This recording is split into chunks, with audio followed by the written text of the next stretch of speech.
communicators are engaging. They're, to use a colloquialism, they're real and they're present in the situation.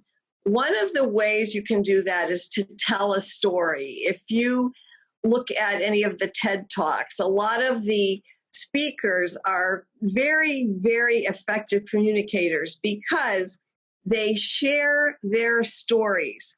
And conveying a relevant story or a relevant example can make you seem more real, more trustworthy to your audience. And it is also a good way to get your audience to relate to what you're saying and to remember what you're saying.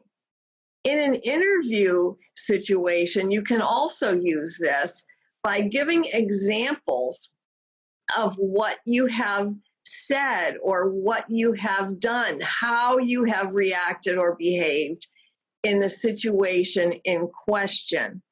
And so rather than addressing this is how I would do it, you want to make sure that you're saying, and this is how I have approached a similar situation successfully. Again, that's going to greatly increase the trust and confidence of the other person or the larger audience.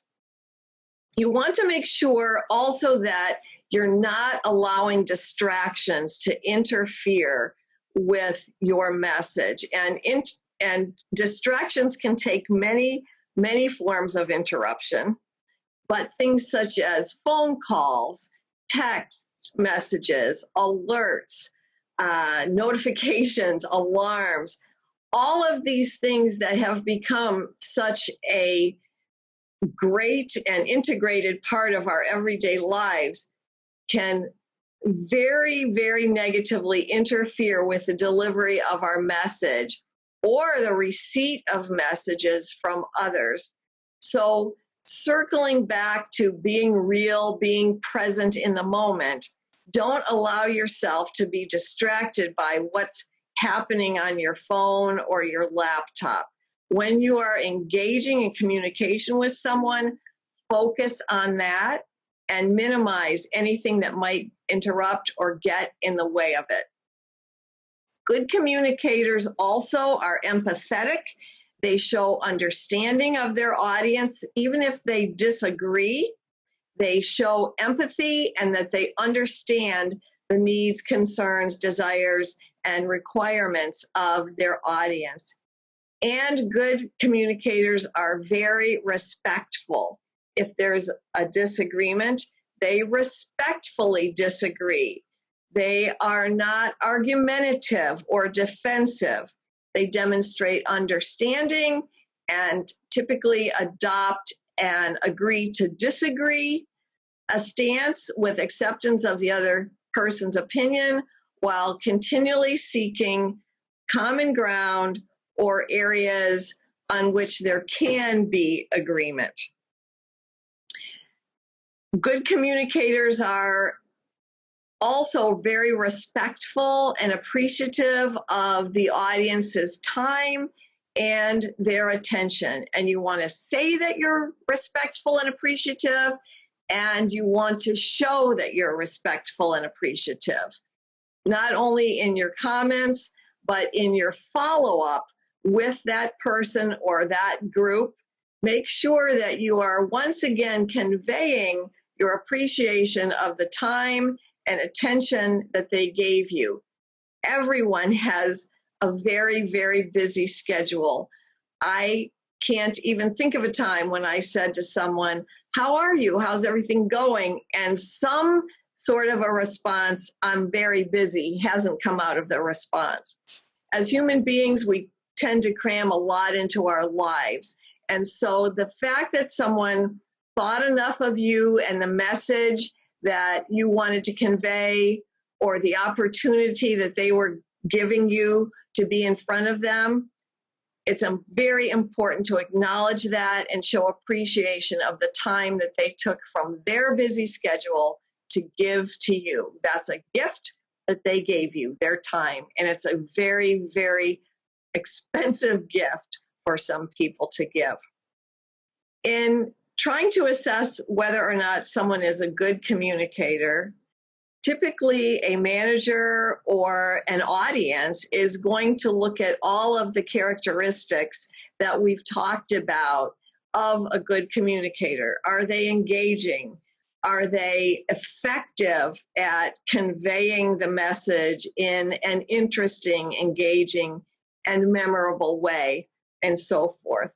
Typically, though, as well, a person or an audience is going to gauge the ability of the person with whom they're communicating by whether or not they enjoy the interaction and do they get the result or the information or the experience that they're really seeking from that interaction. I would suggest in trying to improve one's own communication skills that it will be particularly important to observe good speakers, good presenters, good communicators, people and groups who you find engaging and interesting, or even if you don't particularly find their message engaging, it can be very helpful to watch what they do and see how they effectively convey their message, how do they effectively capture and continually recapture their audience's attention. Because our minds drift. We're human beings. We've got a million thoughts and environmental stimuli and everything else interrupting anyone who is trying to give us a message. And so a good communicator is also skilled at not only capturing the audience's attention and keeping that attention for long periods of time, but at recapturing your audience's attention when they drift, and knowing that they're all, if it's a large group, they're all going to drift at different times potentially. So we need to be careful about that. And the best way we can become good communicators is to practice. Ask for critical opinions from people that you trust and respect, from people who you view as successful in whatever skill you're trying to develop. You know, the true definition of ignorance is that we don't know what we don't know.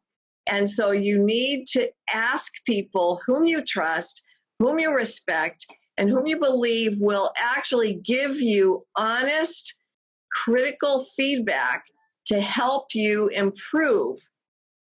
You might look to fellow students, professors.